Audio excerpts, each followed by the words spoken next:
Venez, ceux qui détestent IB là, venez écouter cette vidéo, il a partagé au maximum.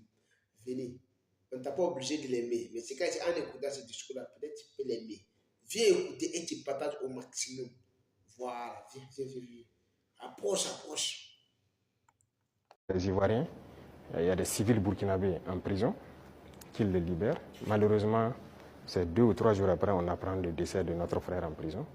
Et les autres qui sont en prison sont toujours en prison. Et même ce sont des civils, des commerçants. Écoutez, ça, c'est pas de la bonne collaboration. Donc, pour les 6 éléments, on attend. On n'a rien reçu d'abord comme approche ou quoi que ce soit. Pourtant, le porte-parole du gouvernement ivoirien a indiqué qu'ils espèrent, qu'ils privilégiaient la voie du dialogue avec le Burkina Faso. Il a dit en conférence de presse le mercredi passé. On les attend. Nous, si on avait privilégié la voie du dialogue, on espérait aussi qu'ils libèrent nos civils innocents et qu'ils viennent. Mais un est mort dans leur prison qui n'est même pas une prison conventionnelle. Donc, écoutez, chacun assume ses actes.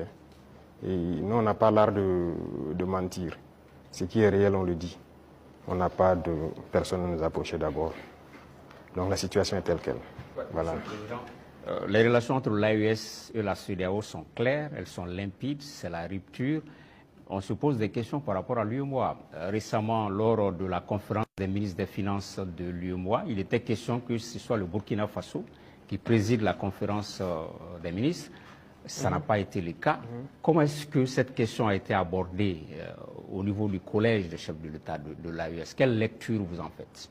Non, ce n'est pas surprenant. Nous, on était préparés à ça, ce n'est pas surprenant. Vous voyez, il y a des gens qui se prévalent de gouverner toute l'Afrique de l'Ouest et qui sont les... Ça ne marche pas avec nous. Ça ne marche pas, on les a dit clairement. Moi, j'ai des gens avec certains chefs d'État, j'ai dit ça ne marche pas. Y a-t-il de quoi quitter l'UEMOA, Monsieur le Président? Mais s'il y a nécessité. Et peut-être on tend vers ça.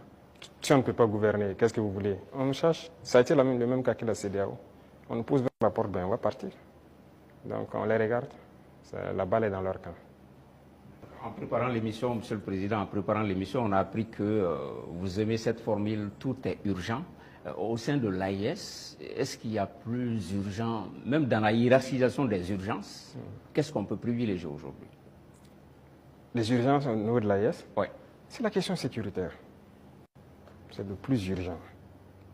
Et vient maintenant la question du développement qui est liée à la question sécuritaire.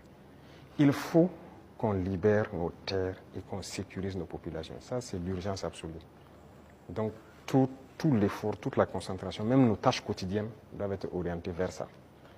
Chaque fois qu'il y a un incident, en tant que chef d'État, on doit être au courant et on doit s'intéresser, on doit trouver des solutions, et ainsi de suite. C'est ça qui est le plus important. Et réfléchir constamment, récupérer nos terres, sécuriser, faire en sorte que même dans 100 ans, cette situation n'arrive plus.